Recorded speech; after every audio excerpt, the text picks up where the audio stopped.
Halo, selamat sore Bapak Ibu. Sekarang kita akan lanjut ke materi yang ketiga tentang MTBS ya. Oke. Nah, untuk MTBS ini saya yakin untuk Bapak Ibu yang sedang bertugas di Puskesmas, khususnya memegang anak itu pasti tidak asing lagi ya dengan manajemen terpadu balita sakit ini. Jadi untuk yang sudah di Puskesmas, mungkin nanti bisa sharing dengan teman-temannya juga ya. Oke, ini akan kita bahas kenapa MTBS dan apa itu MTBS dan bagaimana cara menerapkan MTBS. Kita akan bahas pada pertemuan ini ya. MTBS seperti yang tertera pada layar itu singkatannya adalah manajemen terpadu balita sakit, di mana MTBS ini seperti upaya screening awal yang dilakukan oleh pusat pelayanan kesehatan di vaskes pertama ya, khususnya misalkan di puskesmas atau pustu untuk mengidentifikasi apakah anak atau balita ini perlu perawatan lebih lanjut atau tidak, atau boleh dipulangkan dan dirawat lebih lanjut oleh orang tua di rumah, dan dijelaskan juga apa yang perlu dilakukan oleh orang tua selama anak sakit di rumah ya. Jadi tidak serta-merta semua anak itu baru sakit sedikit harus dirawat, baru sakit sedikit harus ke rumah sakit ya. Jadi inilah kenapa MTBS saat ini digunakan di vaskes pertama khususnya ya seperti puskesmas untuk mengidentifikasi dan untuk menyeleksi apakah anak ini memang tergolong sakit berat atau bisa atau sakit ringan yang bisa dilakukan perawatan di rumah oleh orang tua. Ya, MTBS ini kalau manajemen terpadu balita sakit seperti seperti kepanjangannya ya, balita sakit. Jadi diperuntukkan untuk usia balita dari usia 2 bulan sampai dengan 5 tahun. Dan di dalam buku MTBS ini ada juga MTBM namanya, itu manajemen terpadu bayi muda. Jadi khusus untuk penanganan dan identifikasi kondisi bayi usia 0 sampai dengan 2 bulan ya, karena tidak hanya perbedaan anak dan dewasa saja ya, dari segi fisiologisnya berbeda, kemudian penyakit yang dimiliki berbeda itu tidak hanya anak dan dewasa saja, tapi rentang usia dari balita ke bayi muda juga berbeda. Oleh karena itu di MTBS ini dia seperti representatif apa saja sih penyakit-penyakit yang sering dialami oleh anak-anak gitu ya. Jadi bisa teridentifikasi sedini mungkin. MTBS merupakan satu pendekatan yang terintegrasi atau terpadu dalam tata laksana balita sakit yang berfokus pada usia anak dari 0 sampai dengan 59 bulan ya, dan itu diidentifikasinya secara menyeluruh, khususnya secara fisik ya Bapak Ibu. Jadi tidak jadi di MTBS itu yang saya identifikasi sih tidak melihat apakah ada masalah dari psikologisnya, tidak ya, tapi lebih ke sakit secara fisiknya saja. Nah, konsep NTBS ini dikenalkan dari WHO ya sebagai upaya strategi pelayanan kesehatan untuk menurunkan angka kematian, kesakitan, kecacatan bayi. Karena jika tidak diidentifikasi sedini mungkin dengan MTBS, bayi atau anak itu cenderung tidak mendapatkan penanganan yang segera sehingga kondisinya menjadi cenderung menurun. Nah, di MTBS inilah kita bisa mengklasifikasikan apakah anak ini tergolong sakitnya ringan, sedang ataupun berat ya, dan tindakan apa yang bisa kita lakukan sesegera mungkin sebagai tindakan pertolongan pertama pada anak yang sakit. Dan di buku panduan MTBS ini disusun oleh Kemenkes yang terdiri dari penilaian, kemudian setelah dilakukan penilaian terhadap data-data yang didapat pada pasien, itu kita lakukan klasifikasi apakah dari respon yang ditunjukkan pasien, baik respon objektif maupun subjektif yang didapat dari orang tua, itu kira-kira masuk klasifikasi mana, kemudian disertai juga nih pada MTBS tindakan pengobatannya ya. Bapak Ibu bisa buka file MTBS yang saya kirim juga untuk melihat isinya lebih lengkap. Kemudian yang kedua ada panduan pengobatan untuk ibu terhadap penyakit yang bisa diatasi di rumah. Nah, ini yang saya sampaikan tadi. Jadi supaya tidak semua anak sakit itu harus langsung ke rumah sakit, tapi bisa dilakukan perawatan oleh orang tua di rumah. Dan peran kita sebagai perawat di vaskes pertama itu adalah benar-benar untuk mengedepankan edukasi dan health promotion ya, atau promosi kesehatan kepada orang tua supaya orang tua berani untuk memberikan perawatan pada anak di rumah. Jadi tidak serta-merta harus selalu membebani kepada tenaga kesehatan ya. Kemudian ada juga konseling untuk ibu ya, apa saja edukasi yang harus kita berikan kepada ibu maupun ayah di rumah yang bisa memberikan perawatan pada anak. Kemudian termasuk juga pelayanan tindak lanjut ya, apakah perlu dilakukan rujukan atau tidak, itu juga ada di MTBS. Kemudian strategi pada MTBS ini ada 3 komponen yang khas ya. Yang pertama komponennya adalah meningkatkan keterampilan petugas kesehatan dalam tata laksana kasus balita sakit. Jadi kalau misalkan Bapak Ibu sering melihat isi MTBS ini, Bapak Ibu meskipun tidak di puskesmas ya, tapi sebagai orang tua melihat apa isi dan algoritma yang ada di MTBS, Bapak Ibu bisa tahu apa yang terlebih dahulu harus saya lakukan di rumah. Nah, kalau tidak ada perubahan kondisi pada anak saya di rumah dalam sekian kali tindakan dan pada sekian hari perawatan, maka apa yang harus saya lakukan selanjutnya itu juga ada di MTBS ya. Jadi di MTBS itu kalau misalkan Bapak Ibu sedang menggunakan, maka dapat meningkatkan keterampilan Bapak Ibu sebagai perawat untuk melihat bagaimanakah algoritma tindakan yang harus diberikan pada anak sakit. Kemudian yang kedua, memperbaiki sistem kesehatan ya, terutama di tingkat daerah ya, kabupaten atau kota. Jadi supaya tidak terjadi overload terhadap rumah sakit ya. Jadi rumah sakit itu kasihlah rumah sakit itu merawat pasien-pasien yang memang sudah tidak bisa dilakukan perawatan di rumah, tidak bisa lagi dilakukan perawatan yang istilahnya sederhana ya. Jadi harus mendapatkan perawatan yang lebih advance. Baru kita rujuk ke rumah sakit. Jadi ini bisa memperbaiki sistem kesehatan terutama di daerah. Kemudian yang ketiga, memperbaiki praktik keluarga dan masyarakat dalam perawatan di rumah dan upaya pencarian pertolongan kasus balita sakit. Jadi ini dapat meningkatkan pemberdayaan keluarga dan masyarakat.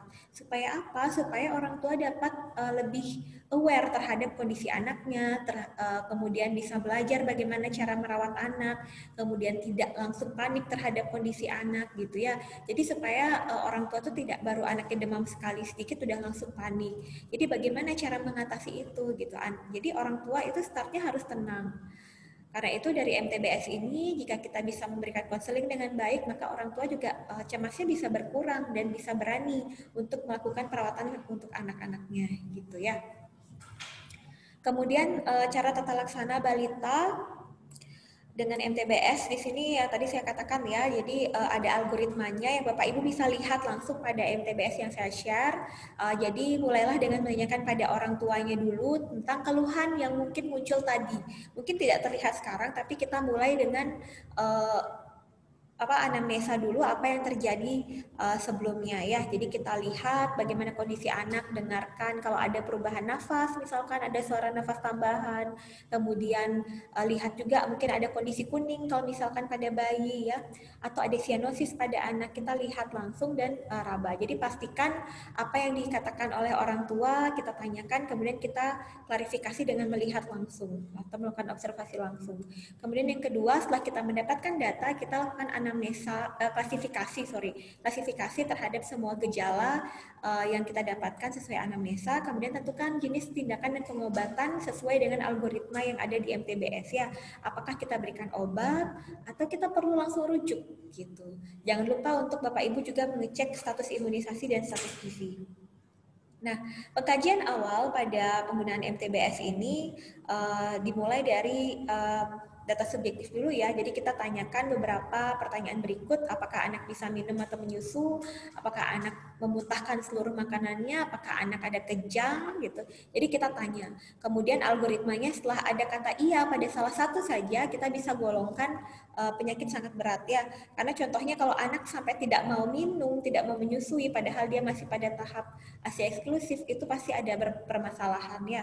Kemungkinan pada pencernaannya atau pada kesadaran anak, karena anak itu cenderung kan dia harusnya selalu lapar ya, mau saja menyusui. Ini kalau tidak mau apalagi memuntahkan semuanya, itu artinya dia bisa digolongkan penyakit sangat berat.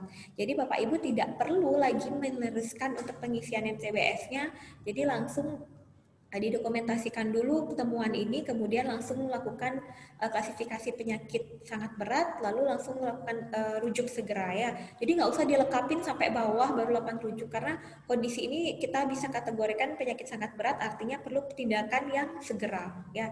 Jadi langsung rujuk. Apalagi Bapak Ibu bisa melihat dia pada kondisi kejang, itu artinya kita bisa lakukan rujuk, tapi lakukan dulu tindakan awalnya.